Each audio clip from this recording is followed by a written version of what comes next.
I gotta just jump into this or it won't get done. I treat all my ideas like they're chores. Like gotta hurry and jump on it. I just got a lot of ideas, and I don't have a lot of energy. I got this yellow wallpaper. It was only $2. I always heard about this. It was only $2. I'm like, wow, $2 on Amazon. I think it's about a crazy lady. So it suits me, but look how thin it is. It's a short story. I don't know if she's crazy, but I know it's something psychological about the yellow wallpaper. I don't know what's going on. So I thought maybe I'd read it. It's sort of it fits my aesthetic. Maybe not these days as much. I mean, I'm crazy in a different way now. I used to, but overall, it's throughout my life. Through my adult life, this has been my aesthetic. Just a weird woman seeing things in the wallpaper. So it's how should I read it? I don't know what happened. Said the yellow wallpaper. It's very seldom that mere ordinary people like John and myself secure ancestral halls for the summer, a colonial mansion, a hereditary estate. I would say a haunted house, and reach the height of romantic felicity, but that would be asking too much of fate. Still, I will proudly declare that there is something queer about it. Else, why should it be let so cheaply? And why have stood so long unattended? Untenanted?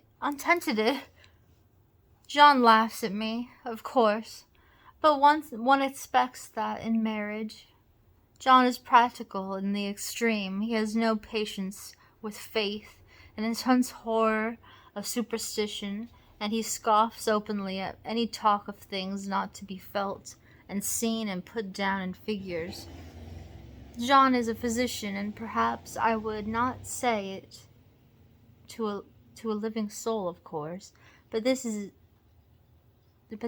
dead. But this is dead paper, and a great relief to my mind. Perhaps that is one reason I do not get well faster. You see, he does not believe I am sick. And what can one do if a physician of high standing and one's own husband assures friends and relatives that there is really nothing the matter with one but temporary nervous depression, a slight hysterical tendency? What is one to do? My brother is also a physician and also of high standing, and he says the same thing. So I take phosphates or phosphites, whichever it is, and tonics and journeys and air and exercise, and am absolutely forbidden to work until I am well again.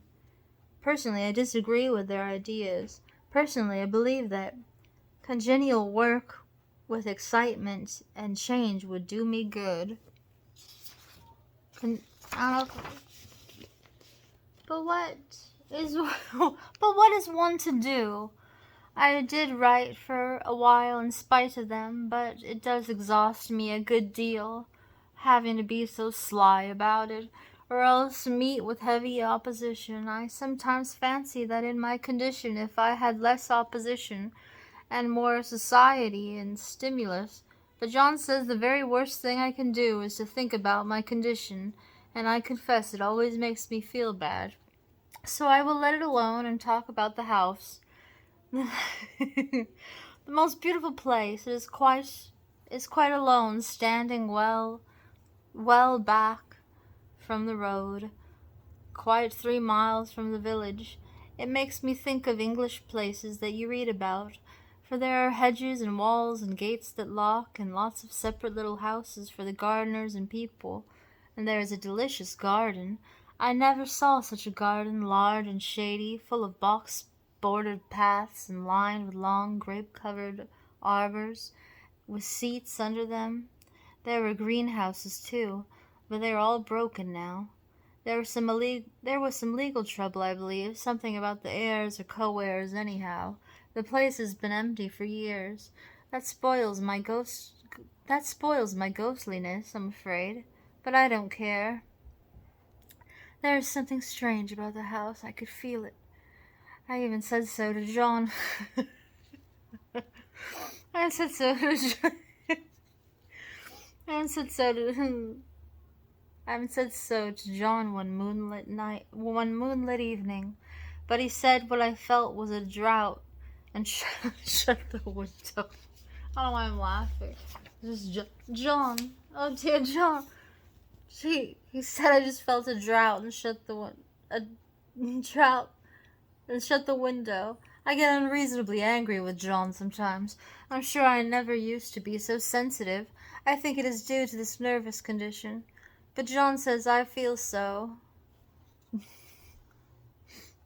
I shall neglect proper self-control, so I take pains to control myself before him, at least, and that makes me very tired, and I don't like our room a bit.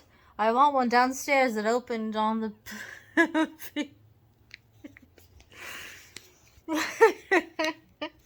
I don't like our room a bit, and I want one downstairs that opened on the piazza and had roses all over the window and such pretty old-fashioned chintz hangings. But John would not hear of it. He said there was only one window and not room for two beds, and no near room for him if he took another.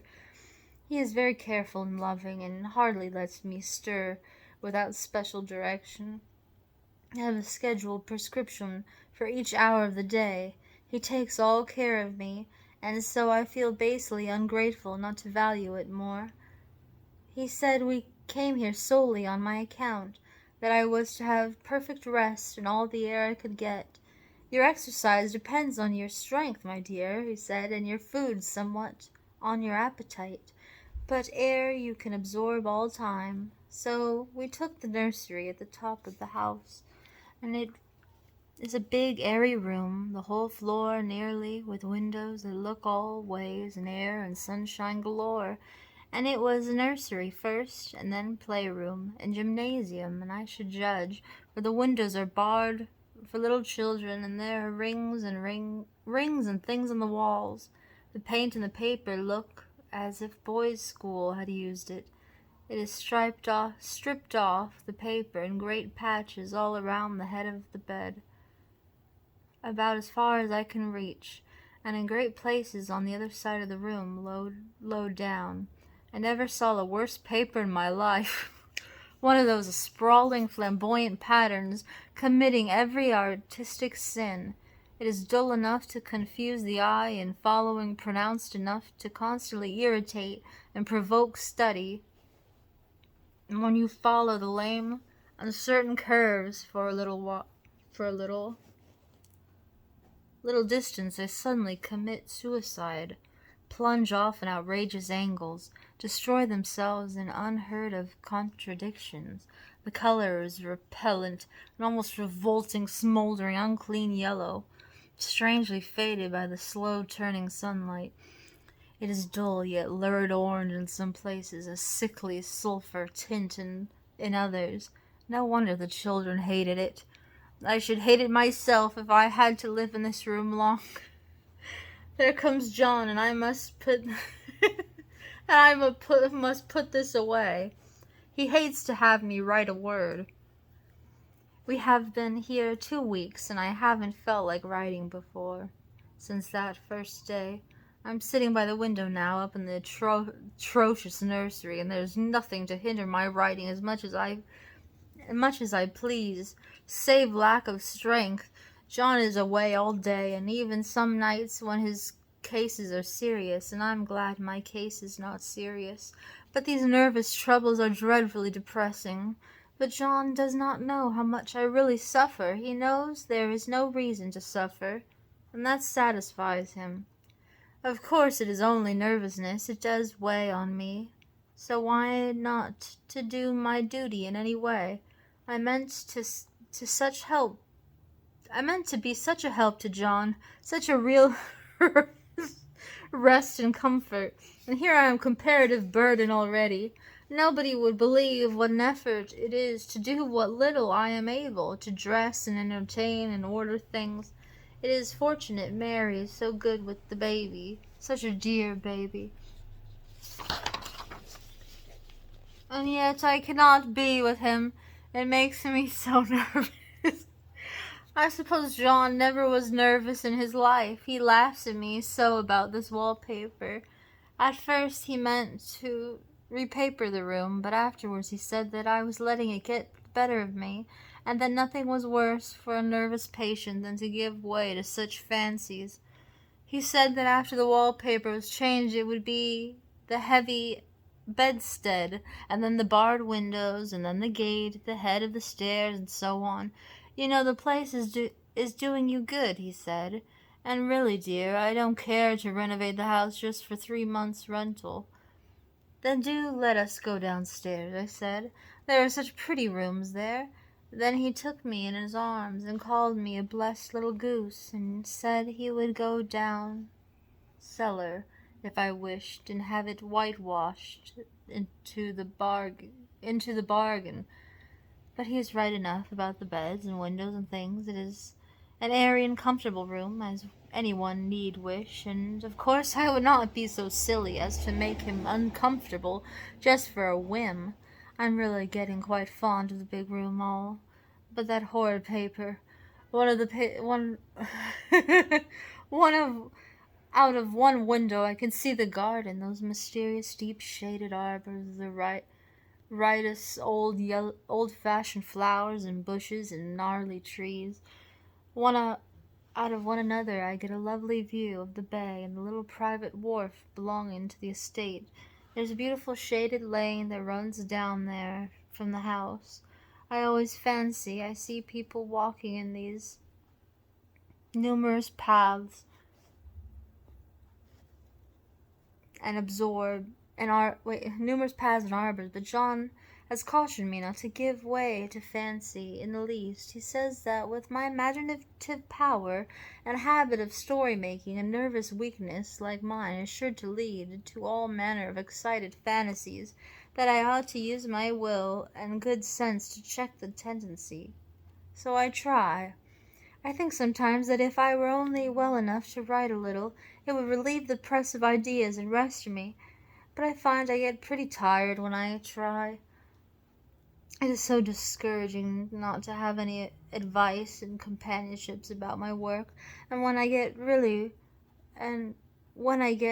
well, John says he will ask Cousin Henry and Julia down for a long visit. But he says he would as soon put fireworks in my pillowcase as to let me have those stimulating people about now. Why? I wish I could get well faster, but I not think about that. The paper looks to me as if it knew what a vicious influence it had. There is a recurrent spot where the pattern lolls like a broken neck, and two bulbous eyes stare at you upside down. I get positively angry with the impertinence of it, and the everlastingness. Up and down and sideways they crawl, and those absurd, unblinking eyes are everywhere. And there's one place where two breaths didn't match, and the eyes go all up and down the line, one a little higher than the other. I never saw so much expression in an inanimate thing before, and we all know how much expression they have. I used to lie awake as a child and get more entertainment and terror out of a blank wall and plain furniture than most children find in a toy store. I remember what a kindly wink and knobs of our big old bureau used to have, and there was one chair that always seemed like a strong friend. I used to feel that if any of the other things looked too fierce, I could always hop into the chair and be safe. The furniture in this room is no worse than inharmonious, however, it is no worse than inharmonious, however, for we had to bring it all from downstairs. I suppose when this was used as a playroom, they had to take the nursery things out, and no wonder. I never saw such ravages as the children have made here. The wallpaper, as I said before, is torn off in spots, and it sticketh closer than a brother. They must have had perseverance as well as hatred. Then the floor is scratched and gouged and splintered, and the plaster itself is dug out here and there, and this great heavy bed, which is all we found in the room, looks as if it had been through the wars, but I don't mind it a bit, only the paper. There comes John's sister, such a dear girl as she is, and so careful of me. I must not let her find me writing. She is a perfect and enthusiastic housekeeper, and hopes for no better profession. I very believe she thinks it is the writing which made me sick, but I can write when she is out, and see her long way off from these windows. There's one that commands the road, a lovely shaded winding road, and one that just looks off over this country, a lovely country too, full of great elms and velvet meadows, and this wallpaper has a kind of sub-pattern in a different shade.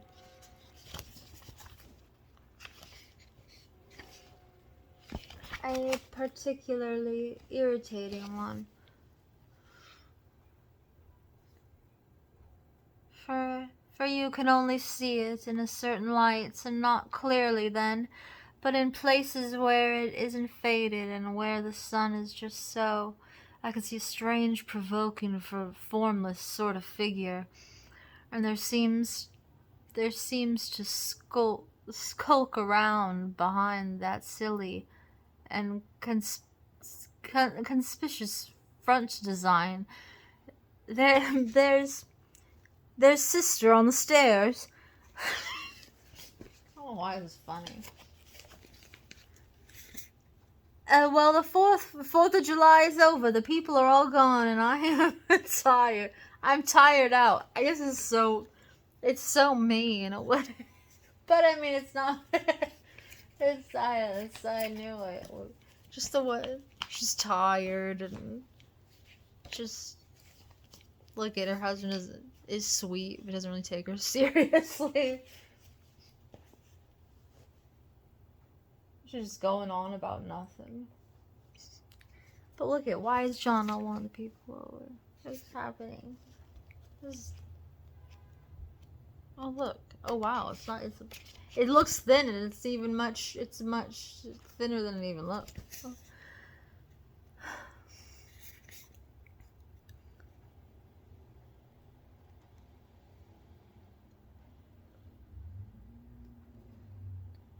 The sister on the stairs. Well, the 4th of July is over. The people are all gone, and I am tired out, and Jean thought it might do me good to see a little Oh, he did! He wants her to come. I was about to say, what's wrong with... Why does John not want her to company? I guess I just read it wrong. I'm dumb. John thought it might do me good to see a little company. So we just had Mother and Nellie and the children down for a week. Of course I didn't do a thing. Jenny sees to everything now, but it tired me all the same. John says if I don't pick up faster, he shall send me to Ware Mitchell in the fall. But I don't want to go there at all, and I had a friend who was in his hands once, and she says he is just like John and my brother, only more so. Besides, it is such an undertaking to go so far, and I don't feel as if it was worthwhile to turn my hand over for anything, and I'm getting dreadfully fretful and querulous. I cry at nothing, and cry most of the time. Oh. And of course I don't when John is here, or anybody else, but when I am alone, and I am alone a good deal just now. John is kept in town very often, by serious cases, and Jenny is good and lets me alone when I want. Oh, it's sad, actually. Look at her. He's not around. She's crying. I'm sad.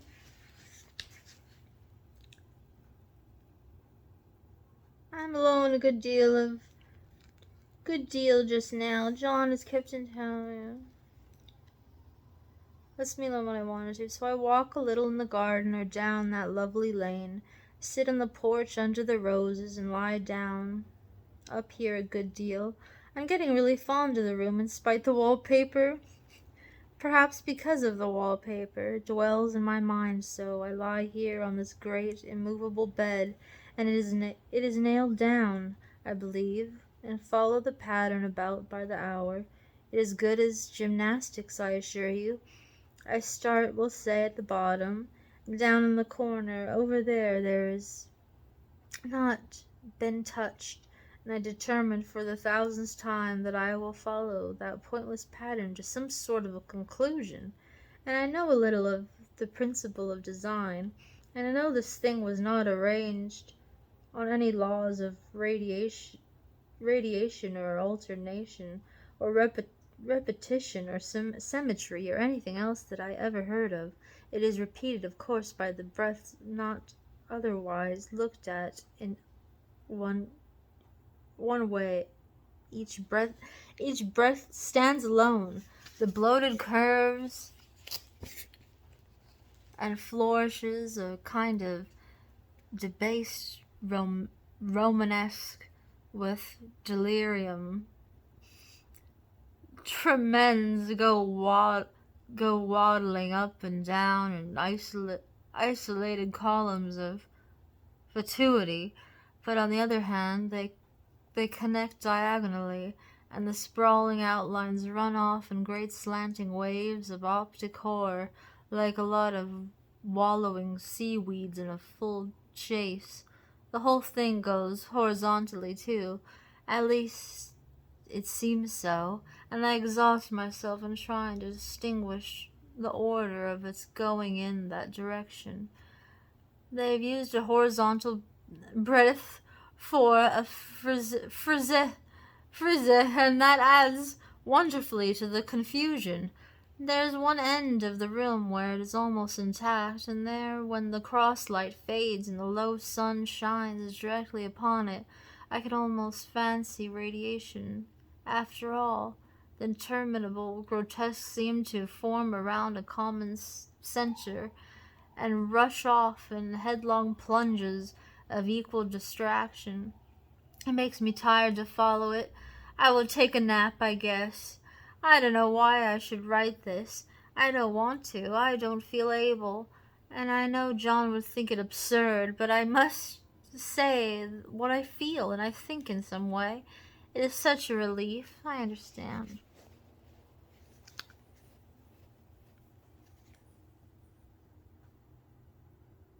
But the effort is getting to be greater than the relief.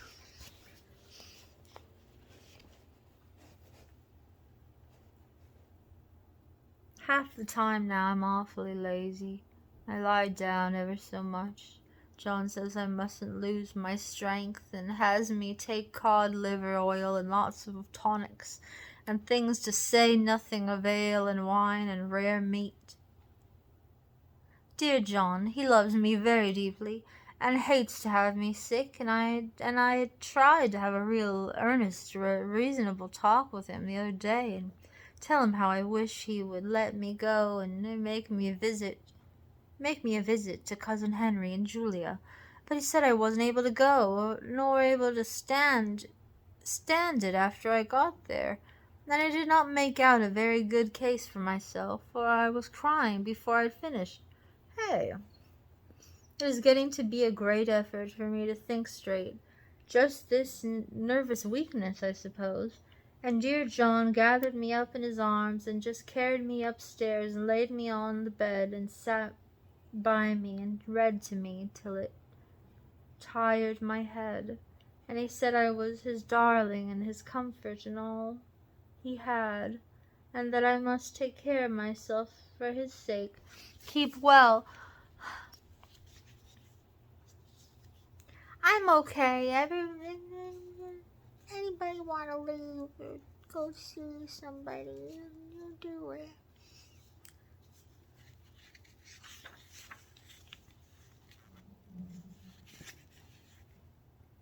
He says no one but myself can help me out of it.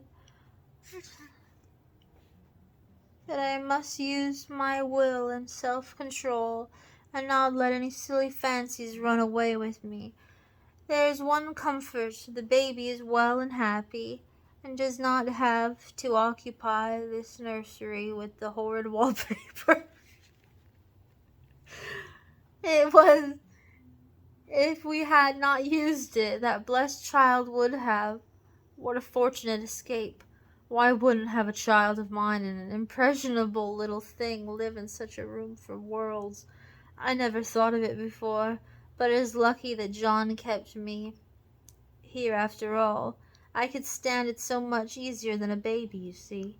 Of course I never mention it to them any more. I am too wise, but to keep watch of it all the same.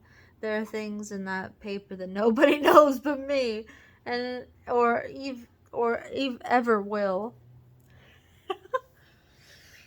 Behind that outside pattern, the dim shapes get clear every day, and it always the same shape, only very numerous, and is like a woman stooping down and creeping about.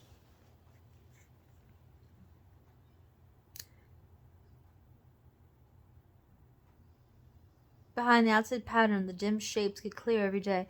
It is always the same shape, only very numerous, and is like a woman stooping down and creeping about behind that pattern. I don't like it a bit.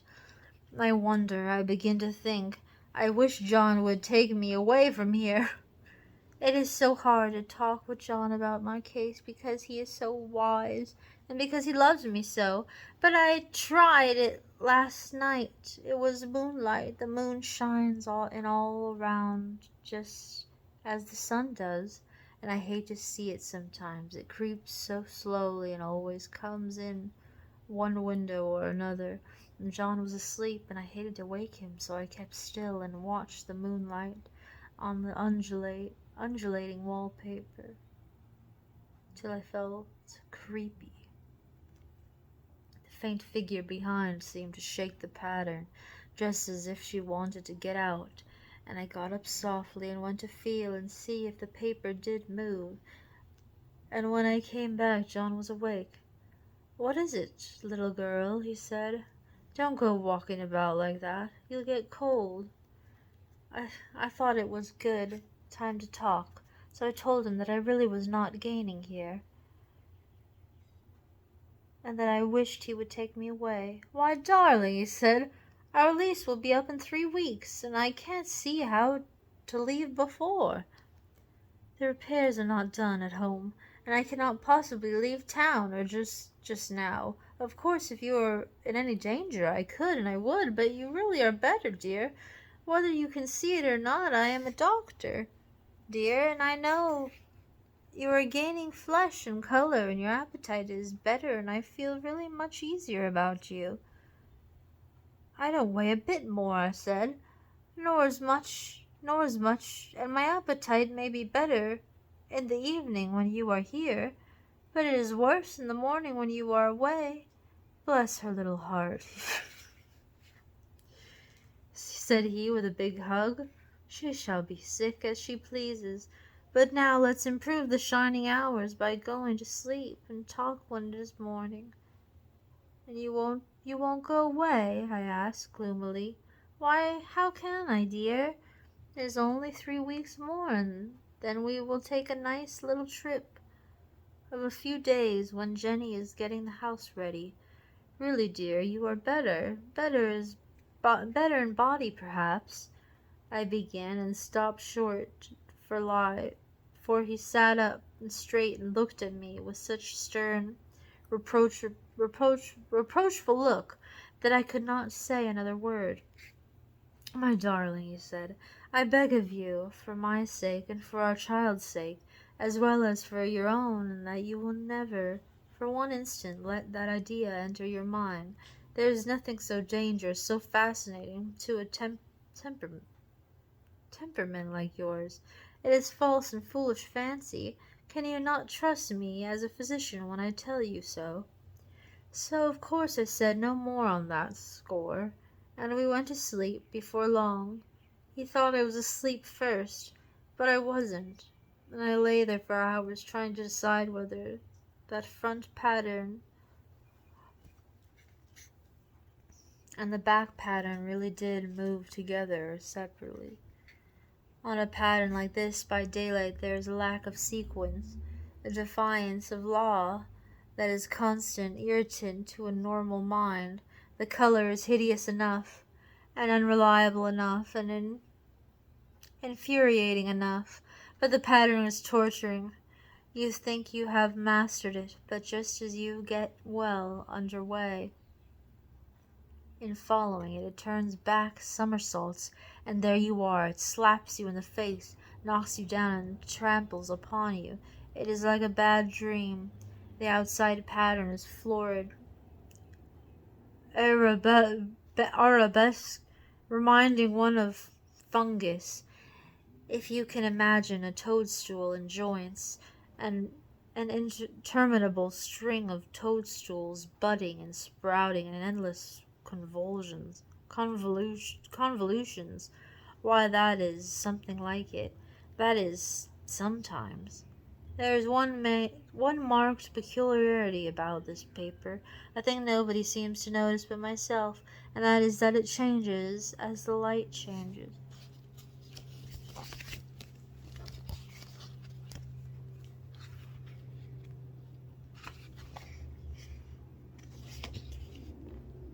The sun shoots in through the east window. Turn the light. Let's take a look at this. Let's look at Lucky here.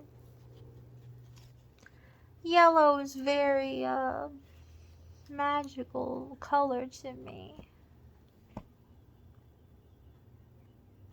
So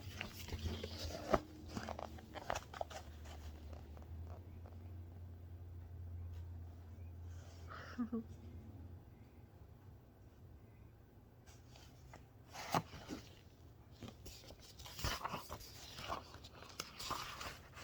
my, it's already done.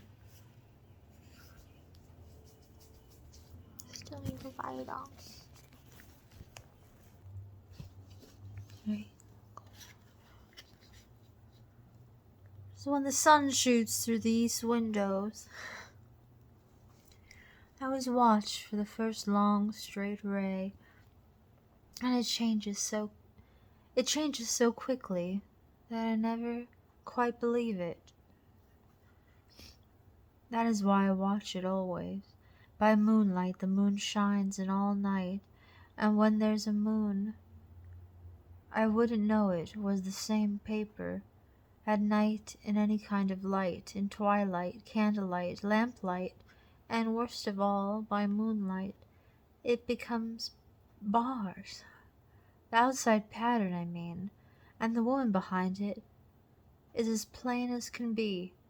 I didn't realize for a long time that the thing was that showed behind that dim sub-pattern, but now I'm quite sure it is a woman, and by daylight she is subdued, quiet. I fancy it is the pattern that keeps her so still. It is so puzzling, it keeps me quiet. By the hour, I lie down ever so much now. John says it is good for me, and to sleep all I can. Indeed, he started the habit by making me lie down for an hour after each meal. It is a very bad habit, I am convinced, for you see I don't sleep, and that cultivates deceit, for I don't tell them I'm awake. Oh no. The fact is, I am getting a little afraid of John. He seems quite queer sometimes, and even Jenny has an inexplicable look. It strikes me occasionally, just as a scientific hypothesis, that perhaps it is the paper. No. Okay.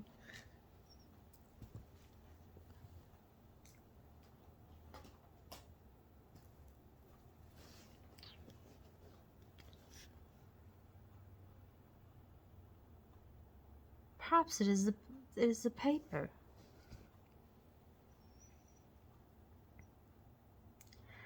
I have watched John when he did not know I was looking, and come into the room suddenly, on the most innocent excuses, and I've caught him several times looking at the paper.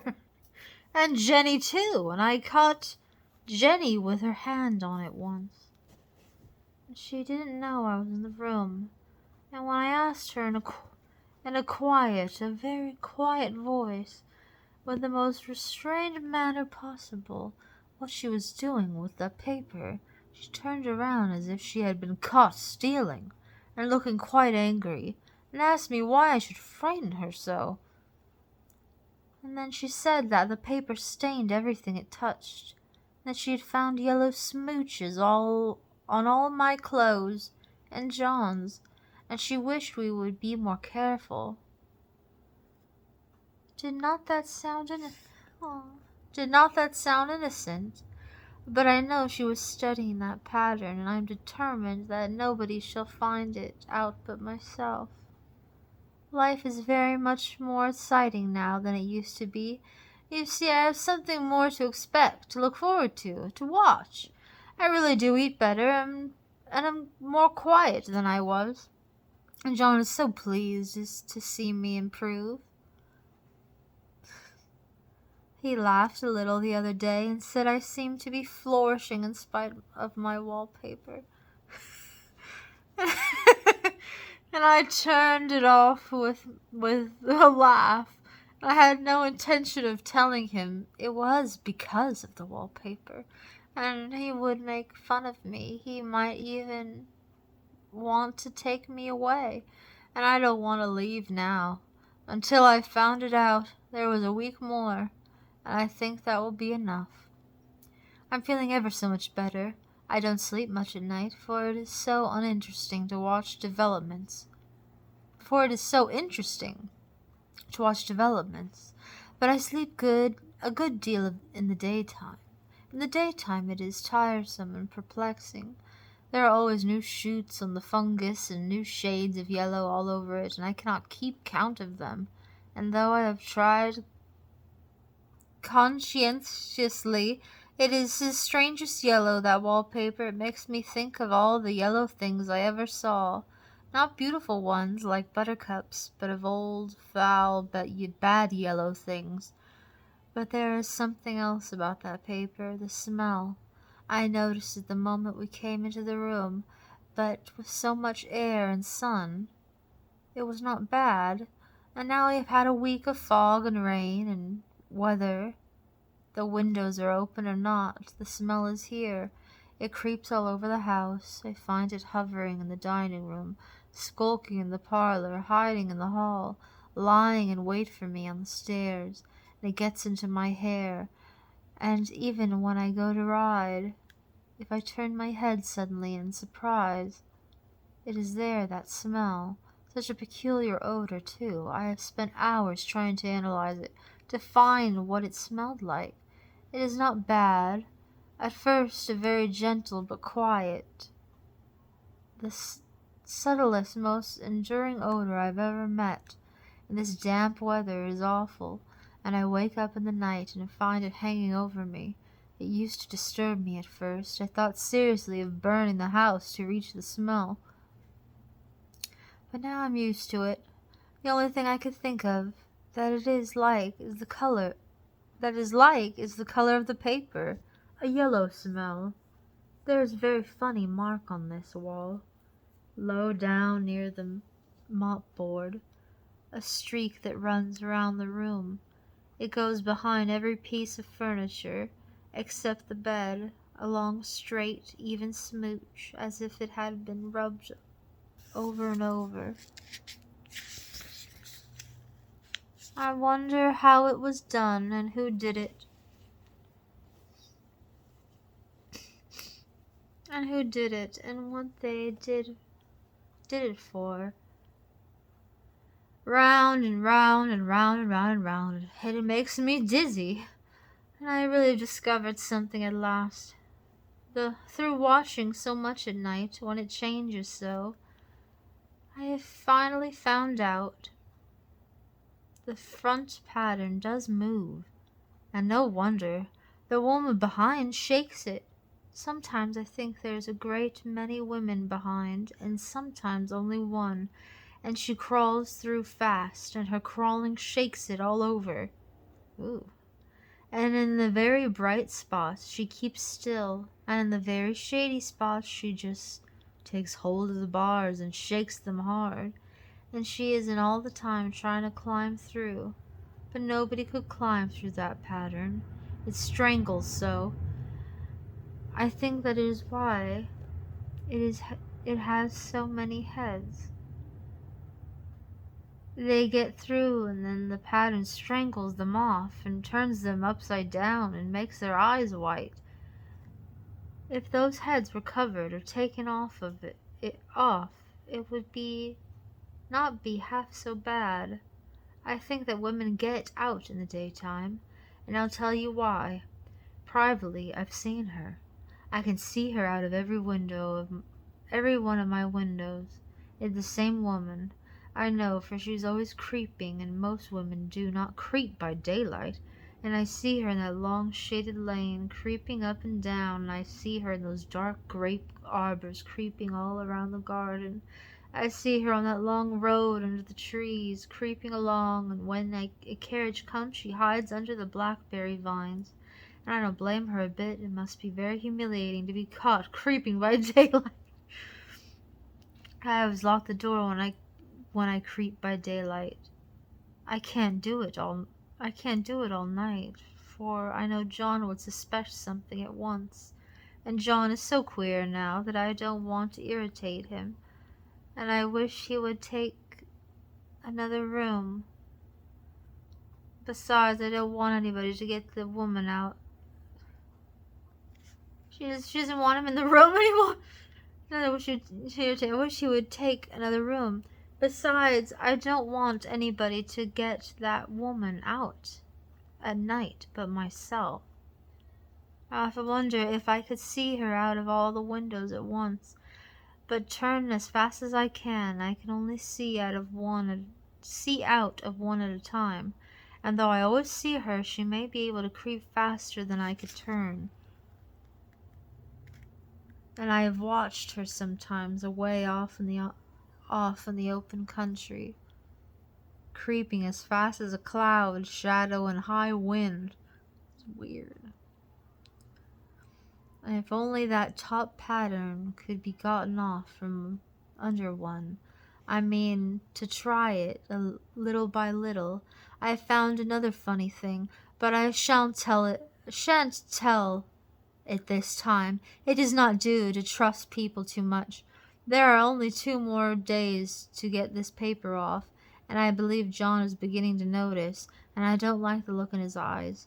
And I heard him ask Jenny a lot of professional questions about me. She had a very good report to give. She said I slept a good deal in the daytime. John knows I don't sleep very well at night, I'm so quiet. He asked me all sorts of questions, too, and pretended to be very loving and kind. I was pretending, as I couldn't see through him. As if I couldn't see through him.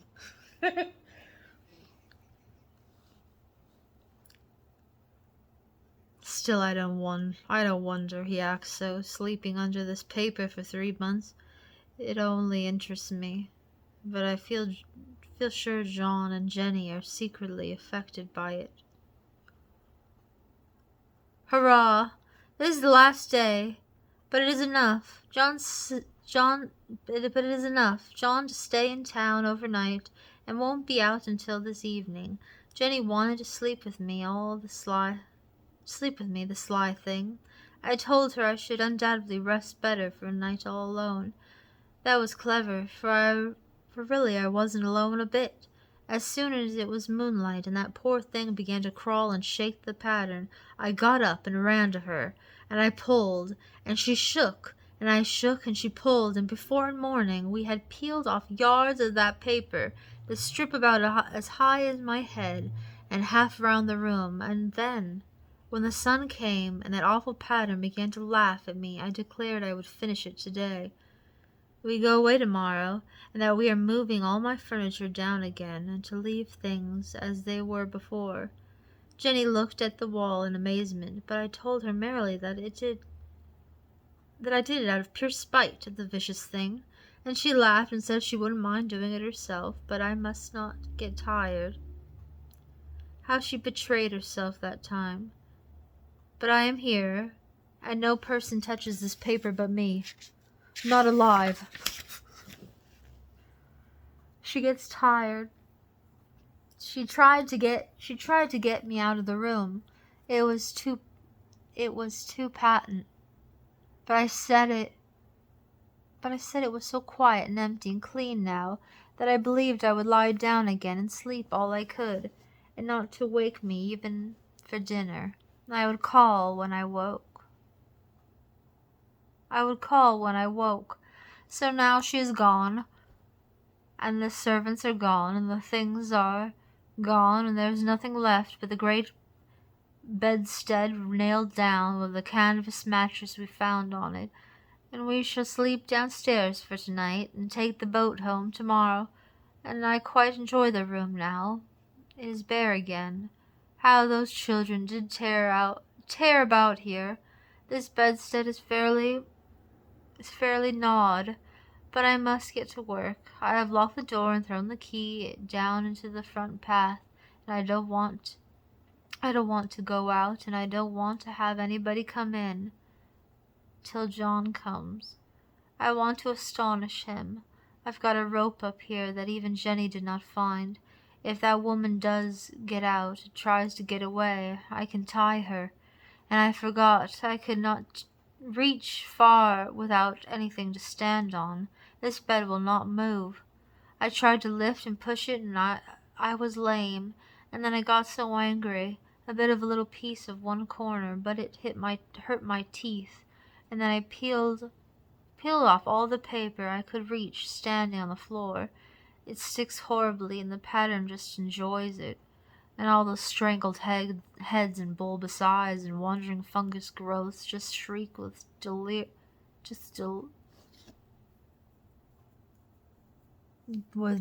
derision. I am getting angry enough to do something desperate. To jump out the window would be admirable exercise, but the bars are too strong even to try. Besides, I wouldn't do it. Of course not. I know well enough that a step like that is improper and might be misconstrued. I don't like to look out the windows even. There are so many of those creeping women, and they creep so fast. And I wonder if they all come out of that wallpaper as I did. But I am securely fastened now by my well-hidden rope. You don't get me out in the road there. You don't get me out in the road there. I suppose I shall have to get behind the pattern when it comes night, and that is hard. And it is so pleasant to be out in this great room and creep around as I please. I don't want to go outside. I won't. Even if Jenny asks me to. For outside you have to creep. You have to creep on the ground and everything is green instead of yellow. But here I can creep smoothly on the floor, and my shoulders just fits in this long smooch around the wall, so I cannot lose my way. Why, there's John at the door. It is no use, young man, you can't open it. How he does call and pound. Now he's crying for an axe. It would be a shame to break down that beautiful door. John, dear, said I in the gentlest voice. John, dear, I said in the gentlest voice, the key is down by the front steps under the plantain leaf. That silenced him for a few moments. Then he said very quietly indeed, Open the door, my darling. I can't, said I. The key is down by the front door under the plantain leaf. And then I said it again several times, very gently and slowly, and said it so often that he had to go and see. And he got it, of course, and came in, and he stopped short by the door. "What's the matter?" he cried. "For God's sake, what are you doing?" I kept on creeping just the same, but the lock... But I looked at him over my shoulder. "I've got out at last," said I, "in spite of you and Jane.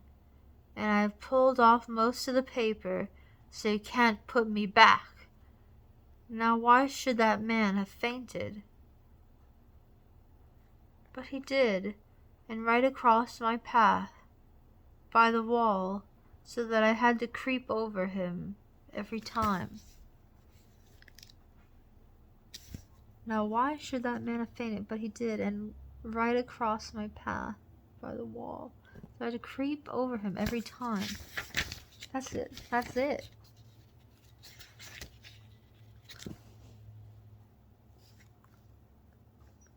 I think it's too smart for me. I think it's trying to tell me something else.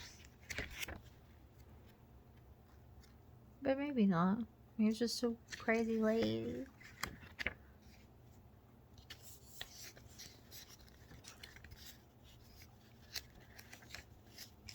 Well, that's the other wallpaper.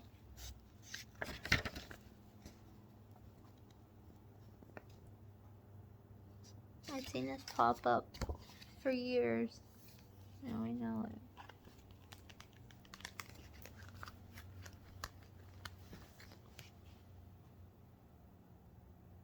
He fainted. She says she's out, finally out of the paper. How haunting. How bizarre. How bizarre.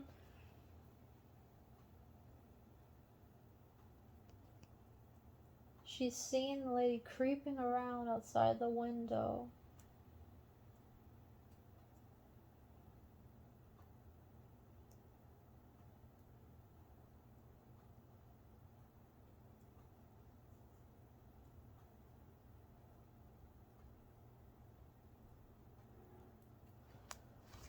Well, I don't know if it's trying to say something deeper, but it still is weird. It's creepy. Just as a standalone. Creepy, weird little story. There's a lot of pages for notes.